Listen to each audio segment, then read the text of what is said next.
أعوذ بالله من الشيطان الرجيم. بسم الله الرحمن الرحيم.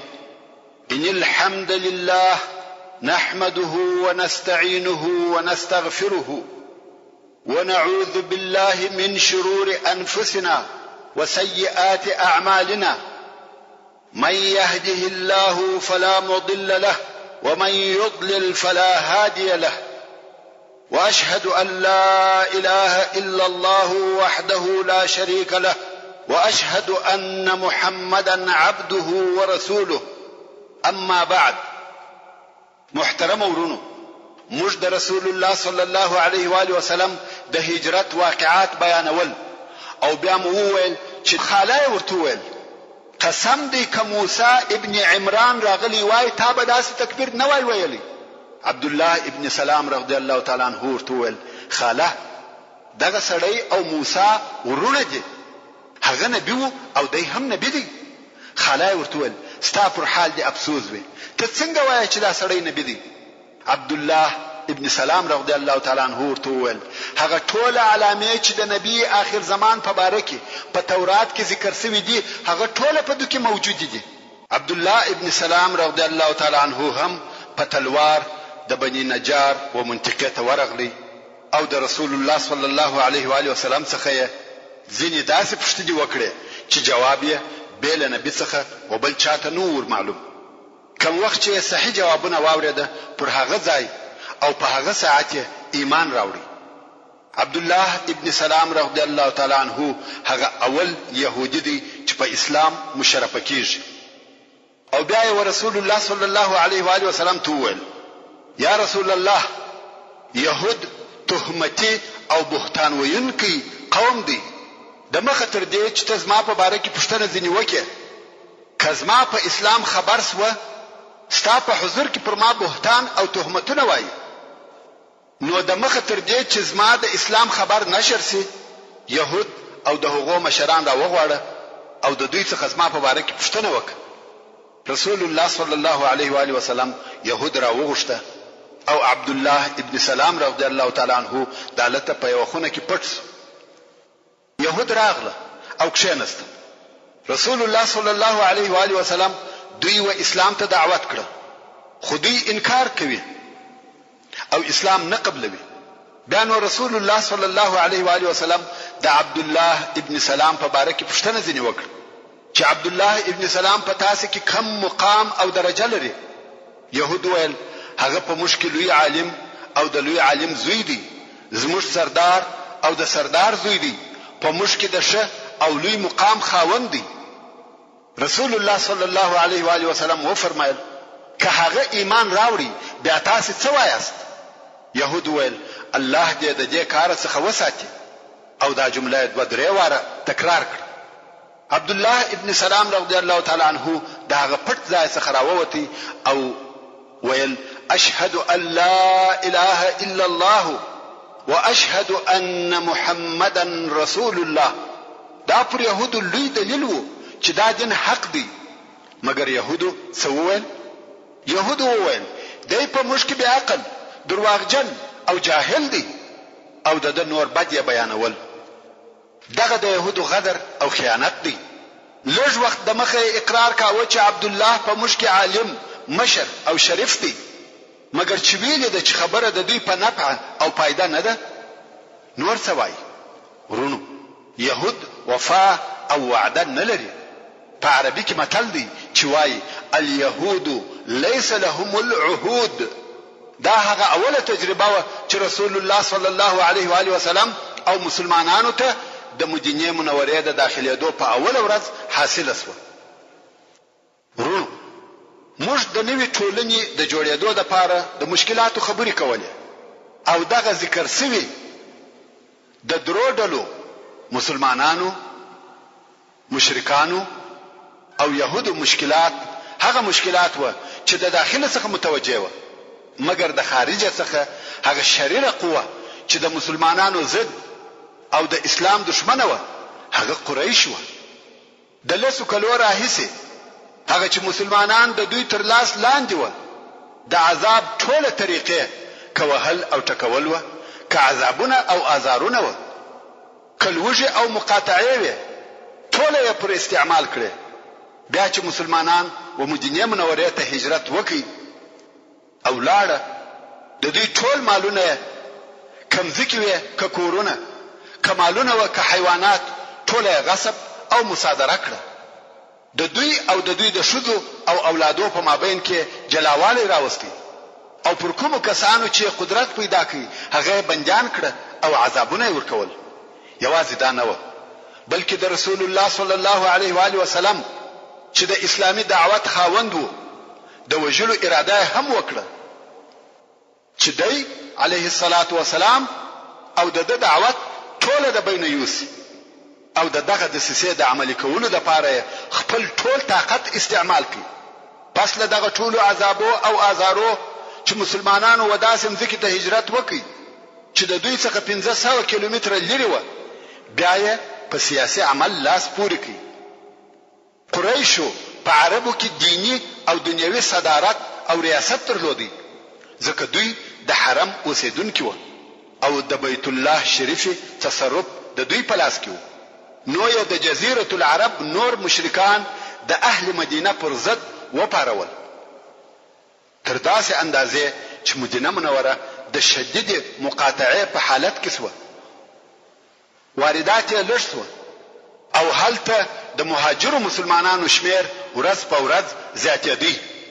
او دا معلومه خبره و چې د مکه مکرمه د طاغي مشرکانو او د مسلمانانو په مابین کې په نوي یا د هجرت په وطن کې جنگي حالت برقرار وو او دا د مسلمانانو حق وو چې د مکه مکرمه د طاغیانو مالونه مصادره کړي او واخلي لکه څنګه چې هغه د دوی مالونه مصادره کړي او اخیستي وو او پر هغه هغه سي عذابونه تیر کړي لکه پر دوی چې تیر کړي وو او د هغه د ژوند په لار کې هغه سي مشاکل پیدا کړي لکه دوی ته چې پیدا کړي وو. کاسه په کاسه ورکی. دا هم د دې لپاره چې دغه کفار د مسلمانانو د نیستي کولو قدرت ونه لري او د دوی د اسلامي دعوت د مخنیوي وسایل د لاس ووزي. دا هغه قضیه او مشکلات و چې رسول الله صلی الله علیه و آله وسلم د یو رسول او لارښوونکي د یو امام او قائد په صفت ورسره مخامخ وو او رسول الله صلی الله علیه و آله وسلم د رسول او رهبر په صفت په مدینه منوره کې دغه وظایف انجام کړ او هر قوم ته د رحمت او شفقت یا شدت او عذاب څخه هغه ورکړه چې د هغه شی مستحق او لائق و. او په دې کې هیڅ شک نشته چې د رسول الله صلی الله علیه و آله وسلم رحمت پر شدت غالب وو ترڅو چې په لوړو کلو کې امریت او اداره و اسلام او مسلمانانو تر وګرځیدل.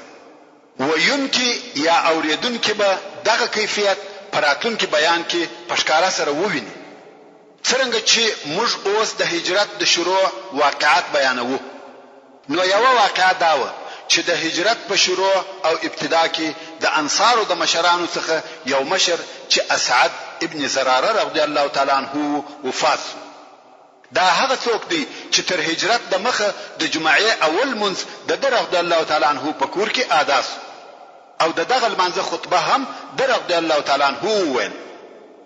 نو د اسعد ابن زراره رضی الله تعالی عنه وفات د هغه لوی واقعو څخه دی چې د هجرت په شروع کې پیښ شوی دی. او یو بل واقعه دا و کوم وخت چې رسول الله صلی الله علیه و آله وسلم و مکه مکرمه ته نفر ولېږي چې د مکه مکرمه څخه د رسول الله صلی الله علیه و آله وسلم او ابو بکر صدیق رضی الله تعالی عنه کورنۍ راولي. تر دغه وخت د هجرت 4 میاشتې تیر شوې او په دغه 4 میاشتو کې په ټولو مسلمانانو کې هیڅ داسې نر کوچنی نو پیدا شوی چې ژوندۍ دی پاتې شي. په مسلمانانو کې چې به هر نر کوچنی وزېږي مړ بس ټول نوې کوچنیان چې پیدا کېده یا به انجونی وي یا به مړ کېده. دلته يهودو आवाज واچول چې موږ په مسلمانانو سحر کړی دی چې د دوی به هیڅ نر کوچنی نه پاتې کیږي او په دې طریقه سره د مسلمانانو رشا خيج مشران به قرار مړي او نوې کوچنی به نه پکښ پیدا کیږي چې پیدا سي هغه بمري چې دا د مسلمانانو د نیستي کېدو سبب ګرځي او رښتیا هم په مسلمانانو کې 4 میاشتې پرله پسې داسې نرکوشنۍ نسو پیدا چې ژوندۍ دي پاتې سي. د مدینې منورې پوره او کامل ښار او په 100 کورونه او په 4 میاشتو کې د نرکوشنۍ نه پیدا کېده، ډېره عجبه و. تر داسې اندازې چې خلقو د يهودو دغه اوازه ومنل چې رښتیا یې سحر کړی دی، ځکه په دنیا کې به داسې ښار نه وي چې په 4 میاشتو کې دې نرکوشنۍ نسی پکښ پیدا، مګر په مدینه منوره کې دا واقعه پیښه شوه. نو ځکه خلقو دغه اوازه رښتیا وبلل، ترڅو چې اسماء د ابوبکر صدیق رضی الله تعالی عنہ لور په داسې حال کې مدینه منوره ته راغله چې د حمل اخري میاشت و. اسماء د زبیر ابن العوام رضی الله تعالی عنہ شزوه، او زبیر رضی الله تعالی عنہ د رسول الله صلی الله علیه و آله وسلم د عمه صفیه بنت عبد المطلب زوی دی. نو اوس چې اسماء رضی الله تعالی عنها مدینه منوره ته راغله حامله او د حمل اخري میاشت ده، او لږ مده وروسته زوی پیدا شو چې عبد الله ابن زبیر رضی الله تعالی عنہ دی او مړ هم نسو. اسماء رضی الله تعالی عنها وویل چې عبد الله ورسول الله صلی الله علیه و آله وسلم ته ورولي، په مسلمانانو کې نر کوچنی پیدا کیږي او نمرې. رسول الله صلی الله علیه و آله وسلم ډیر په خوشاله شو. رسول الله صلی الله علیه و آله وسلم په خپل مبارک خوله کې خرما وژول او بیا یې د عبد الله ابن زبیر رضی الله تعالی عنہ په خوله کې ورکشه شول. نو هغه اول شی چې د عبد الله نسته ورغلی هغه د رسول الله صلی الله علیه و آله وسلم مبارک ناړي وي. د عبد الله په ولادت او ژوندۍ پاتې کېدو مسلمانان ډیر خوشاله شول. د ډیر خوشحالۍ څخه عبد الله پر سرو ګرځاوه. مسلمانانو د مدینه منورې په لارو او کوڅو کې د خوشحالۍ مظاهره وکړه او په لوړ आवाज تکبیرونه ویل، الله اکبر الله اکبر. دا ټول د نر کوچنی د پیدا کېدو په سبب چې مړ هم نسو. او د خوشحالۍ ځای دا و چې د يهودو هغه د سحر اوازه هم په ماته سو. نو د عبد الله ابن زبیر رضی الله تعالی عنہ پیدا کېدل د مسلمانانو په تاریخ کې لو فتح بلل کېږي.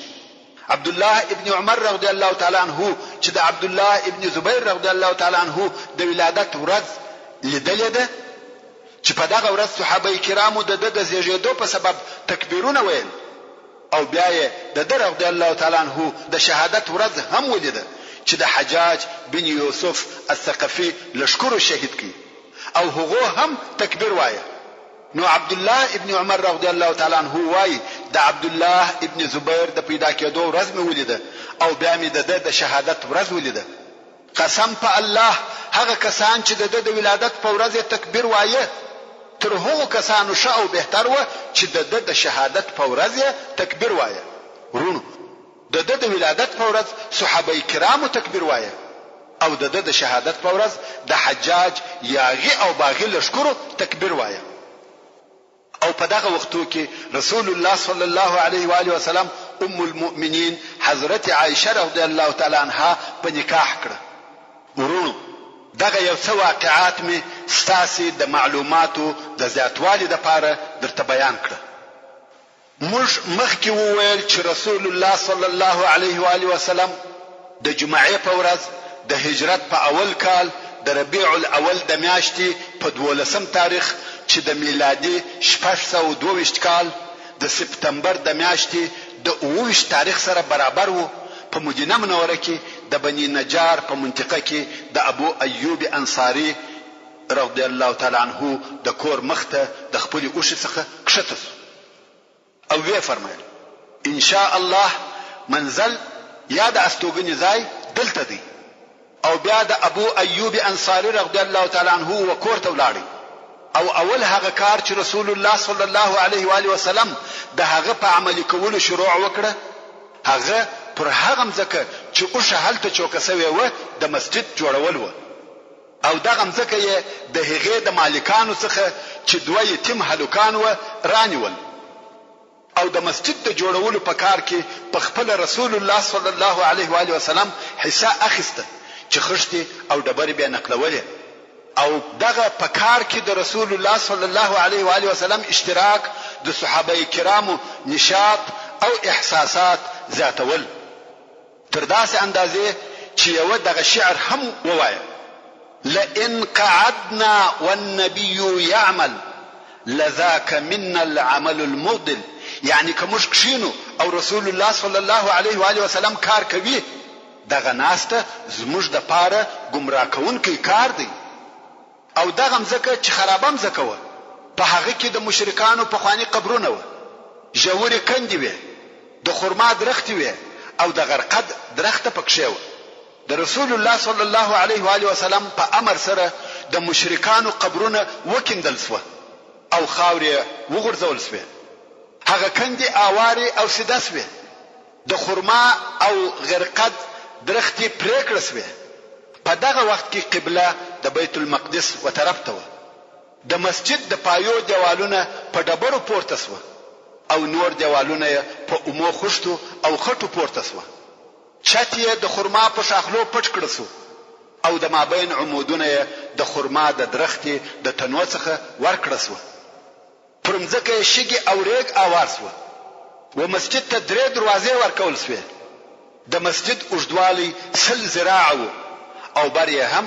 د غونه یا تر دغه لږ کم وو د مسجد وڅنګ یا بغل ته په اومو خشتو کوټه یا حجرې جوړې سوې چې سرونه یې په شاخلو او د خرما په بلګو پټ سو چې دا د رسول الله صلی الله علیه و آله وسلم د ازواج مطهرات خونی او حجرې وي کوم وخت چې دغه حجرو بنا پورته او کامل سو نو رسول الله صلی الله علیه و آله وسلم د ابو ایوب انصاری رضی الله تعالی عنہ د کور څخه ودغه حجرو ته ورنقل سو او دا مو هم درته وویل چې مسجد یوازې د منځو د ادا کولو ځای نو بلکې یو مدرسه یا پوهنتون هم وو چې مسلمانانو هلته اسلامي تعلیمات او توجیهات زده کول او مسجد د هغه مجلسو ځای وو چې هلته هغه مختلفه قبیله پخلا کېده کم چې د جاهلیت د وختو څخه نفرت او نزاع جنگ او جدل په مابین کې پاتې و او مسجد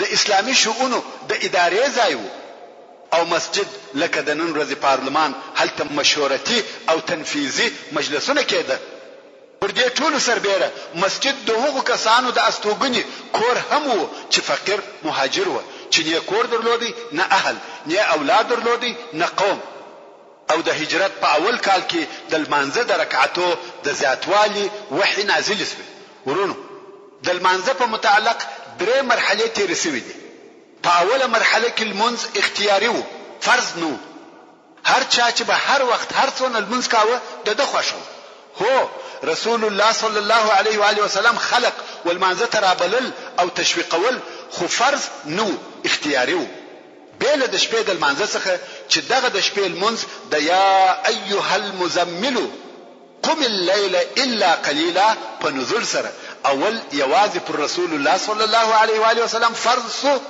او بیا ورسته پر مسلمانانو هم فرض سو مگر نور منځونه تر اسراء او معراج پورې نه و فرض خو په معراج کې 15 منځونه فرض سو هو د مخه مسلمانانو المنځونه کول خو فرض نه و او بیا په معراج کې 15 منځونه پر ټولو مسلمانانو فرض و خو ټول المنځونه دوه رکعات و سحر ماپښین مازیګر ماښام ماخستن ټول دوه رکعات او مسلمانانو هم تر هجرت پورې دوه رکعات المنځ کاوه خو د هجرت په اول کال کې په ماپښین مازیګر ماښام او ماخستن کې زیاتو بوسو او د سحر منځ پر هغه خپل حال دوه رکعات پاتس او تر دغه وخت اذان هم نو خلق د منځه د پاره بیلکمه علامه او ژغه راټولېده خلق په خپل فکر وخت سنجاوه او د منځه د ادا کولو د پاره به په مسجد کې سره یو ځای کېده نو د هجرت په اول وختو کې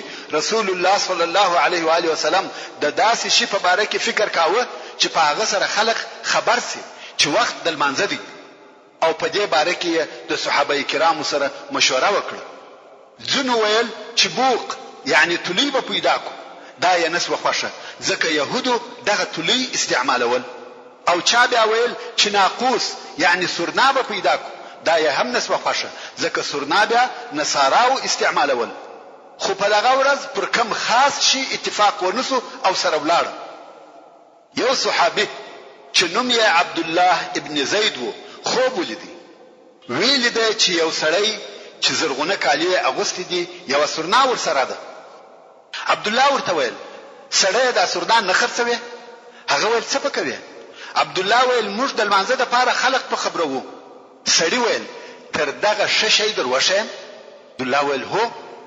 سړی ویل هر وخت چې د لمانځه وخت سو په لوړ اواز سره وایاست الله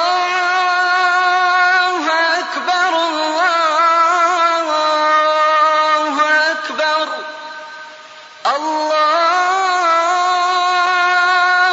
اکبر الله اکبر اشهد ان لا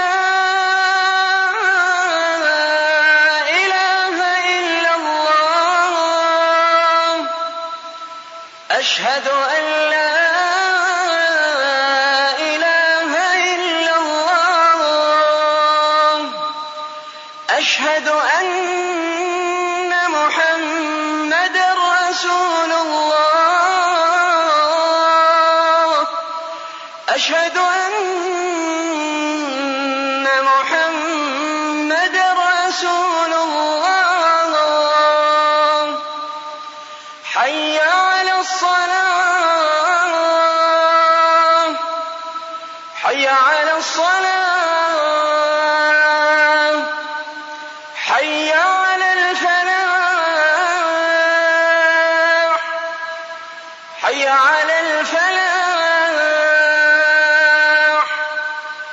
الله أكبر الله أكبر لا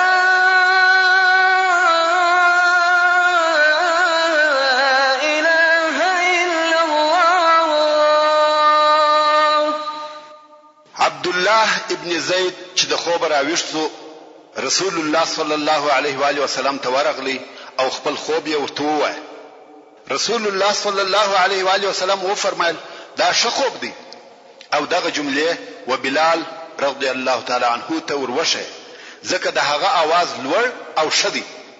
په دغه کې مشته د رسول الله صلی الله علیه و آله وسلم د طرفه تعلیم دی چې اذان باید هغه څوک وکړي چې आवाज یې ښه او لوړ وي.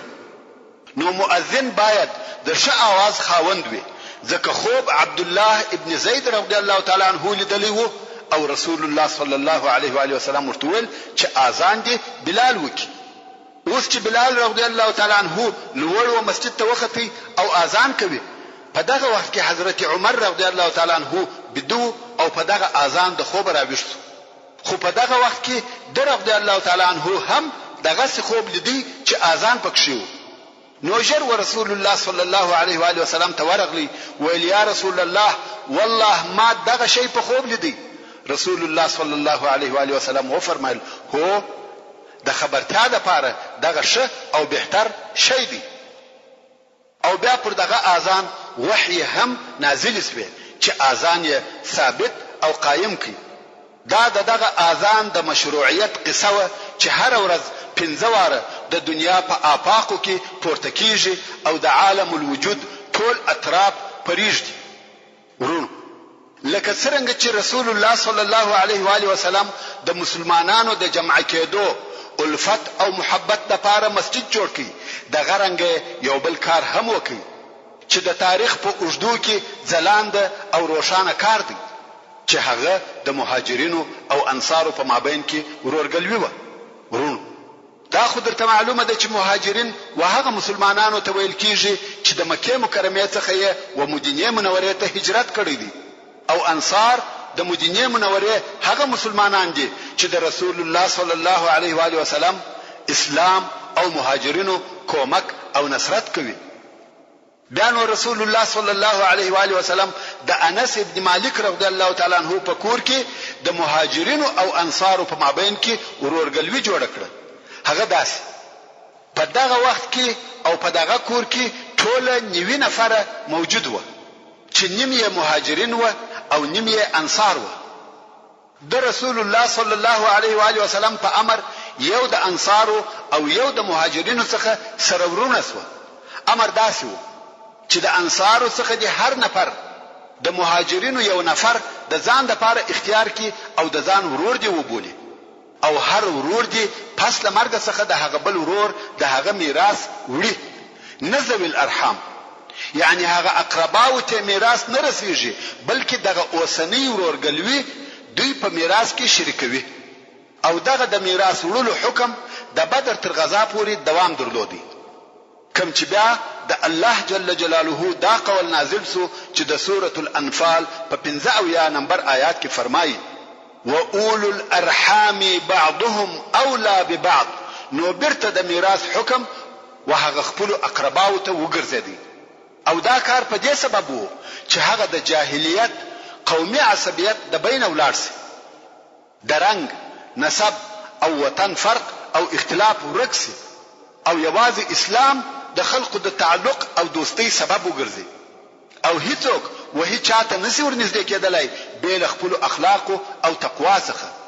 او رسول الله صلی الله علیه و آله وسلم دغه ورورګلوي یو نافذه او عملی عقد وګرځاوه، نه فقط د خلی خبره چې خلق په خله سره وایي او د عمل هیڅ اثر نه وي. په دغه ورورګلوي کې الفت او محبت وو، قربانی او صداقت وو، بل دا چې مهاجرین خپل وطن، خپل کورونه او خپل مالونه پرې ایښي دي، حتی د مدینه منورې د ژوند او خلقو سره هم نابلده دي.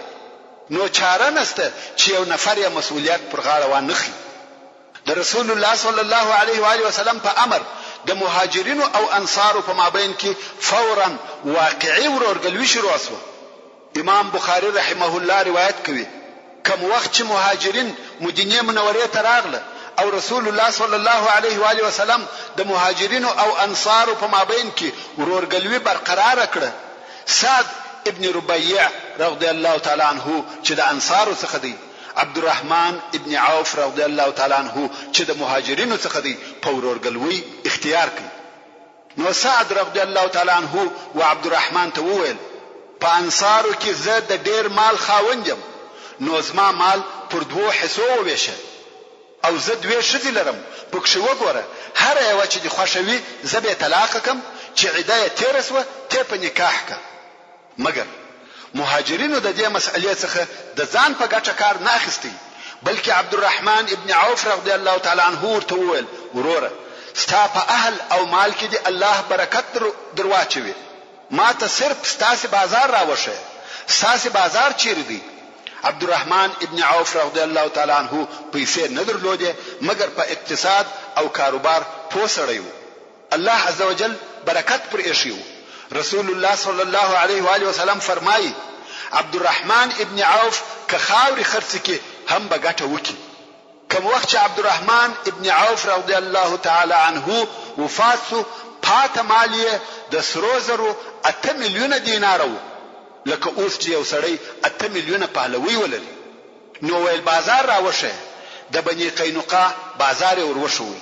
کوم وخت چې د بازار څخه راغلی یو څه پنیر او غوړي ورسره راخیستي و، دا یې د اولې ورځې ګټه و. بیا نو هر ورځ بازار ته تللی. څو یو ورځ د رسول الله صلی الله علیه و آله وسلم مجلس ته په شو او پیشنی کالو کې ورغلی. رسول الله صلی الله علیه و آله وسلم ورته وویل واه واه څه پیښه ده؟ د ویل واده می کړی دی، ویل څو مہر دی ورکی، ویل د خرما د مندکی پر اندازه سره زر. امام بخاری رحمه الله د ابو هريره رضی الله تعالی عنه څخه روایت کوي چې انصار او رسول الله صلی الله علیه و آله وسلم ته وویل یا رسول الله زموږ د ورونو په مابین کې دغه د خرماو درختي راوويشه. سبحان الله، انصار دغه دي د ورورګلوي د اولي ورځ څخه خپل مالونه ورسره تقسیموي. خو رسول الله صلی الله علیه و آله وسلم و فرمایل یا بیانو انصارو و مهاجرینو ته وویل چې تاسو زموږ سره د باغو په کار کې کومک کوئ او موږ به مو د باغو په حاصلاتو کې را سره شریکان کو. مهاجرینو ویل خوښه او قبول مو ده. ورونو دغه حالات د انصارو پر هغه ډیره مهرباني دلالت کوي چې د خپل مهاجر ورونو سره درلوده. خو بالمقابل مهاجر مسلمانان د انصارو و دغه کرم ته د پوره تقدیر او احترام په سترګو کتل. او دغه د دوی اخلاص د ځان په ګټه نه استعمالاوه، کار خو ورسره کاوه، مګر د دوی د مالو څخه فقط دونه اخیسته چې شپه په تیرېده. او په حق سره د رسول الله صلی الله علیه و آله وسلم د طرفه څخه دغه ورورګلوي یو په زړه پورې حکمت او حکیمانه سیاست وو، او د ډیرو هغه مشکلاتو د پاره چې مسلمانان ورسره مخامخ و ډیر ښه حل او مناسبه لار و. لکه څنګه چې رسول الله صلی الله علیه و آله وسلم د مسلمانانو په مابین کې دغه ورورګلوي برقرار کړه، د غرنګ د مدینه منورې د اوسیدونکو د پاره یو عهدنامه هم ولیکل چې دغه عهدنامه ته موږ په اوسنی اصطلاح د نوي اسلامي دولت د پاره قانون اساسي هم ویلای شو. دا داسې عهدنامه یا قانون وو چې په هغه سره د جاهلیت رواجونه او قبیلوي اختلافات لري او رکړه. دې قانون د نوي دولت لپاره داخلي او خارجي نظام کښېښاوه. په دې قانون کې داسې ماده وې چې د اسلامي دولت د افرادو په خپل مابیني علاقاتو پورې تعلق درلودي، او د نور خارجي خلقو یا قبیلو سره په علاقاتو پورې تعلق درلودي. یعنی داخلي او خارجي سیاست دواړه پکښې ځای شوي وو، چې اوس به د هغه قانون ځینې لوی او مهمه ماده درته بیان سي. اوله ماده، ټول مسلمانان که د قریشو څخه وي، که د مدینه منورې د اوسیدونکو څخه وي، او هر هغه څوک چې د دوی سره یو ځای کیږي او د دوی په ملګرتیا جهاد کوي، دا ټول د نور خلقو څخه جلا ځان ته یو امت دی. دوهم، دغه ټول مسلمانان د قبیلوي اختلاف سره په خپل مابین کې کومک سره کوي او د خپل بندي یا بندیانو د خلاصولو لپاره په عدل او احسان سره فدیه ورکوي. دریم، مسلمانان په خپل مابین کې یو پوروړی یا غریب عیالدار نه پریږدي چې د سره کومک ونکي یا د بندي فدیه نکي ور برابره. څلورم، مسلمانان ټول هغه چاته یو لاس دي چې پر دوی ظلم او تجاوز کوي یا په دوی کې فساد او ګناه نشروي، که څه هم دغه څوک په دوی کې د یو چا اولاد وي. پنځم، یو مسلمان به بل مسلمان د کافر په بدله کې نه وژني او نه به د کافر سره د مسلمان په مقابل کې کومک کیږي. شپږم، د کفارو سره به په فی سبیل الله جنگ او جهاد کې د مسلمانانو صلح په پوره اتفاق او اتحاد وي. دا څه نشي کېدلای چې ځینې مسلمانان په انفرادي ډول صلح ورسره وکړي. اوم، هر هغه مؤمن چې په دغه عهدنامه اقرار کوي او وی مني پر الله او د آخرت پر ورځ ایمان ولري، دا نه د ورته روا چې د یو کافر نصرت او کومک وکړي یا ځای ورکړي. که کومک وکړي یا ځای ورکړي، د قیامت په ورځ پر هغه د الله غضب او لعنت دی او د څخه هیڅ شی نه قبلول کیږي. ورونو، څنګه چې د مدینه منورې ځینې يهود د مسلمانانو سره په دغه معاهده کې شامل او داخل شو، نو اوس یو څه ماده د هغو په باره کې دي. اتمه ماده، يهود د بني عوف په دغه عهدنامه کې د مسلمانانو سره یو ځای دي. د يهودو خپل دین دی او د مسلمانانو خپل دین دی، بیل هغو کسانو څخه چې ظلم یا یو ګناه وکړي. هغه څوک بیل خپل ځانه او خپل کورنۍ څخه بل څوک نه هلاکوي. نه هم يهود د خپل نفقه مسؤل دي او مسلمانان د خپل نفقه، او دوی یو د بل کومک د هغه چا په مقابل کې سره کوي چې دغه عهدنامه پر افرادو تجاوز او تیری کوي. لسم، دغه عهدنامه د منونکو په مابین کې که کم داسې اختلاف یا قضیه پیښ شوه چې د هغه په نتیجه کې د فساد او فتنې بیره، هغه موضوع و الله جل جلاله او رسول الله صلی الله علیه و آله وسلم ته راجع کیږي. هر څه چې د هغو حکم وو په هغه سره فیصله کیږي. یولسم، دغه عهدنامه د افرادو څخه هر څوک که په مدینه منوره کې وي هم په امان دي، او که تر مدینه منورې د باندې ولاړ سي هم په امان دي. دغه قانون نور ماده هم درلوده، خو دغه زموږ د بحث لپاره مهمه ماده وي. چې بیل رسول الله صلی الله علیه و آله وسلم څخه بل هیڅوک حق نه لري چې تر مدینه منورې د باندې د یو چا سره عهد اتفاق او قرارداد وکړي. نه يهودو او نه د مدینه منورې نور مشرانو ته دا اجازه سته چې د خارجي خلکو سره تعهد یا اتفاق وکړي. دا کار فقط پر رسول الله صلی الله علیه و آله وسلم پورې تعلق لري. او یو ماده همداسې و که د یو چا د بل چا سره دعوه و یا یې حق ور سره وو، رجوع به د اسلام او مسلمانانو و قانون ته کیږي. په مدینه منوره کې بیل اسلام بل قانون نه چلیږي. او د قریشو په باره کې معامله ډیره شدیده و. هغه داسې کچيري د قریشو د کفارو څخه یو څوک دلته راسي، نه به ځای ورکول کیږي او نه به ساتل کیږي. په مدینه منوره کې هیڅ کله کافر قریش نه پرېښول کیږي. دغه امر څخه داسې معلومه ده چې دا د قریشو پر ضد د جنگ اعلان وو چې د هغو سره نه صلح سته نه ګډ ژوند کول. دا هغه قانون وو چې رسول الله صلی الله علیه و آله وسلم په الهي وحی سره کښېښاوه او اصحاب کرام ولیکي او بیا د مسلمانانو او همسایه يهودو په مابین کې متفق علیه د ژوند عملی قانون وګرځیدي. او اوس هم دا ممکن نه ده چې په یو وطن یا یو امزکه کې دي اسلامي حکم او شریعت جاری سي ترڅو چې په دغه قانون چې رسول الله صلی الله علیه و آله وسلم ایښی دی عمل ونسی.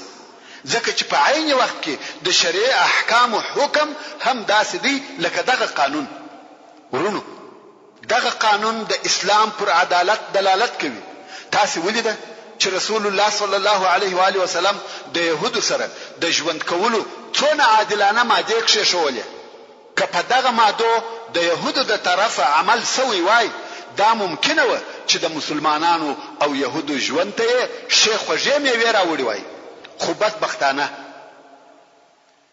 چې پر يهودو خپل د مکر چم او خیانت طبيعت غالب سو او لږ موده وروسته هغه ماده چې په دغه عهدنامه کې لیکل شوی او دوی پر ځان لازمي کړی وي ماتې کړې. د رسول الله صلی الله علیه و آله وسلم او مسلمانانو سره قسم قسم خیانتونه وکړه چې ان شاء الله په مناسب ځایو کې به تفصیل درته راسي. ورونو رسول الله صلی الله علیه و آله وسلم په دغه حکمت او په دغه پوهې سره د نوې ټولنې لپاره دغه قوانین کښېښول. خو دغه ظاهري قوانین اصلا د هغه معانیو یو اثر وو چې مکرم او جلیل القدر اصحاب کرام د رسول الله صلی الله علیه و آله وسلم په صحبت او ملګرتیا کې حاصل کړي وو. رسول الله صلی الله علیه و آله وسلم خپل اصحاب کرام د مخه تر دې پر تعلیم او تربیه، د نفسو پر پاکوالي، د شو اخلاق په عملي کولو، د ورورګلوي او محبت، د مجد او شرف، د طاعت او عبادت په ادب مؤدبه کړي وو. تاسو راسي چې دلته د رسول الله صلی الله علیه و آله وسلم یو څه هغه اقوال یا لارښوونې را نقل کو چې خپل متابعینو یا پیروانو ته د ښه ژوند د حاصلولو لپاره فرمایلي دي. یو خو به موږ د خپل رهبر او پیشوا سرور کائنات جناب رسول الله صلی الله علیه و آله وسلم دغه ارشادات د خپل ژوند سرمشق وګرځوو او بل بمو د هغه جاهلانو او گمراهانو لږ رد ویلې وي کم چې د پخوا څخه تر اوسه پورې پر هغه عظیم الشان جناب او د الله جل جلاله پر را لېږل سوي رسول صلی الله علیه و آله وسلم بې ځایه او ناوړه نومونه یا القاب اږدي. خدا متل موږ ته د پخوا څخه را معلوم دی چې وایي د سپي په خوله دریاب نه مردارېږي او یا وایي د سپو غپا و اسمان ته نه رسېږي. ورونو تاسو ودغه راتلونکو لارښوونو ته په غور او دقت سره متوجه سئ. پس له اوریدلو یا ویلو به قضاوت و تاسو ته در پرېږدم. تاسو به د ډنمارک د گاودارانو یا د ثقافت او تمدن د هغه پروفیسورانو چې د سپو او بزوګانو سره ښځې ودوي یا د بشر د حقوقو د هغه ټیکدارانو چې په یو وار پوره او کامل وطنونه د ښځو او کوچنیانو، سپینږیرو او ځوانانو سره خرابوي او انسانان یې په بیرحمانه قتل سره وژني یا یې په هغه بندیخانو کې اچوي چې انسانیت په شرمېږي. هغه تهمتي القاب به مهم اوریدلی وي چې رسول الله صلی الله علیه و آله وسلم ته نسبت کوي. دغه لارښوونو تر اوریدلو وروسته قضاوت هم تاسو وکړئ. د رسول الله صلی الله علیه و آله وسلم څخه یو چا پوښتنه وکړه چې کوم اسلام خیر او بهتر دی. د صلی الله علیه و آله وسلم و فرمایل چې خلقو ته ډوډۍ ورکوي او هر چاته کې پیژنې کې نه پیژنې سلام ور اچوي. عبد الله ابن سلام رضی الله تعالی عنہ چې په اصل کې يهودي وو او بیا مسلمان شو، دی وایي کوم وخت چې رسول الله صلی الله علیه و آله وسلم مدینه منوره ته راغلی زه ورغلم. کوم وخت چې مې د علیه الصلاۃ والسلام مخ ولیدي زه پوسوم چې دا مخ د دروغجن مخ نه دی. او اوله خبره چې رسول الله صلی الله علیه و آله وسلم و فرمایل هغه داوه اے خلقو په خپل مابین کې سلام نشر کړئ، یعنی که څوک پیژنې کې نه پیژنې سلام ورواچو. ورونو تاسو په هیڅ چې د سلام ویلو څه مقصد او څه معنا ده؟ دا چې ته د اول وار د پاره د یو چا سره مخامخ سي او د پاره د الله عزوجل څخه د سلامتیا غوښتنه کوي، ورته وایي چې پرتا دي سلامتیا وي. آیا دا ممکنه ده چې ته دی وهغه ته تکلیف ورکې؟ هیڅ کله نه. دا د اسلامي واقعي او صادق سلام مفهوم او مقصد دی. او هغه مقابل طرف هم په عین لطف او اطمینان وتا ته دغه سلامتیا وغواړي. دلته به څونه حب او همکاری پیدا سي. نو رسول الله صلی الله علیه و آله وسلم فرمایي ایها الناس افشوا السلام، اے خلقو په خپل ما بینو کې سلام نشر کړئ، واطعموا الطعام او خلقو ته ډوډۍ ورکوي، وصلوا الارحام او د اقرباو سره دوستي او همدردي کوي، وصلوا بالليل والناس نيام او د شپې چې خلق بدوي تاسو لمونځ کوي، تدخلوا الجنه بسلام، په سلامتیا سره به جنت ته داخل سي. او رسول الله صلی الله علیه و آله وسلم فرمایي هر هغه څوک چې د همسایه د آزارو څخه نوي په امان هغه جنت ته نه داخليږي. نو ته فکر وکړه چې زستا همسایه يم او تزما او دا د اسلام امر وي. رسول الله صلی الله علیه و آله وسلم فرمایي مسلمان هغه څوک دی چې نور مسلمانان د لاس او ژبې د آزار څخه سالم پاتې شي، یعنی د هر شر څخه په امان وي. رسول الله صلی الله علیه و آله وسلم فرمایي ټول مؤمنان لکه یو سړی یا ټول مؤمنان د یو سړي په مثال دي. کله یو چا سترګه خوږېده ټول بدن یې په تکلیف وي، چې سر خوږېدی ټول جسم یې په تکلیف وي. یعنی که په مسلمانانو کې یو سړی ته مشکل پیښ وو ټول باید په خوش سي او ټول د تکلیف د لری کولو لپاره کوشش وکړي. رسول الله صلی الله علیه و آله وسلم فرمایي مؤمن د مؤمن د لپاره داسې مثال لري لکه د دیواله خشته یو په بل ټینګیږي. په پښتو کې متل دی وایي کتا ویل چې زیم او ما ویل چې زیم نه به ته نه به زیم. کتا ویل چې ته او ما ویل چې ته هم به زیم هم به ته. رسول الله صلی الله علیه و آله وسلم فرمایي یو د بل سره بغض مکوي، حسد مسره کوي، د سیسه مسره جوړوي او د الله عزوجل بندگان ورونه اوسي. او مسلمان ته دا نه دروا چې د بل مسلمان ورور سره تر 3 ورځې زیات خبرې بندي کړي. رسول الله صلی الله علیه و آله وسلم فرمایي مسلمان د مسلمان ورور دی، نه ظلم ورسره کوي او نه دشمن ته تسلیموي. او هر هغه څوک چې د خپل ورور د حاجت په اجرا کولو کې وي الله عزوجل به د حاجت ورپوره کوي. کچا د یو مسلمان څخه یو تکلیف لري کوي الله عزوجل به د قیامت د ورځې د تکالیف څخه د څخه یو تکلیف لري کوي.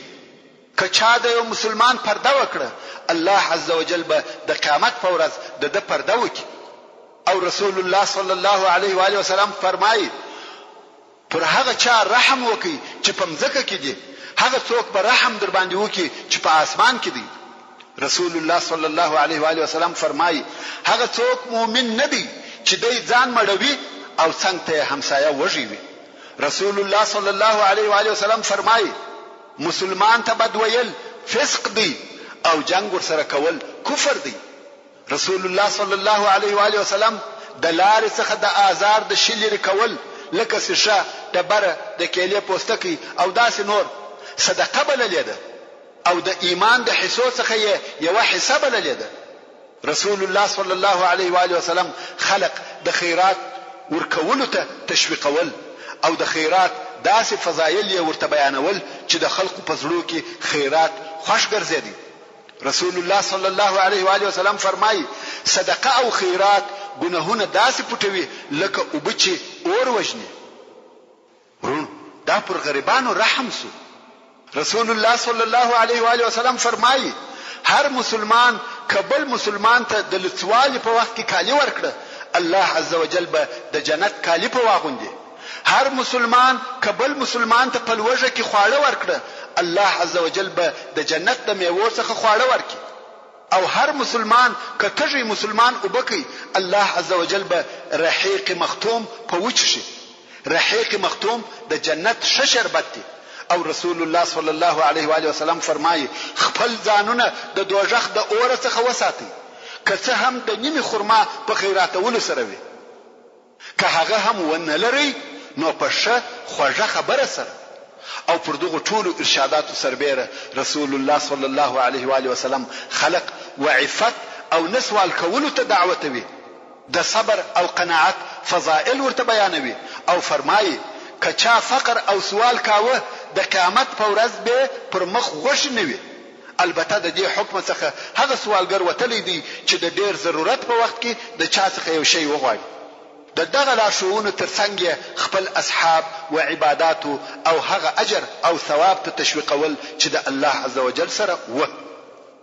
په دغه لارښوونو او ارشاداتو سره رسول الله صلی الله علیه و آله وسلم د خپل اصحاب کرامو معنویات او مواهب ورپورته کړ.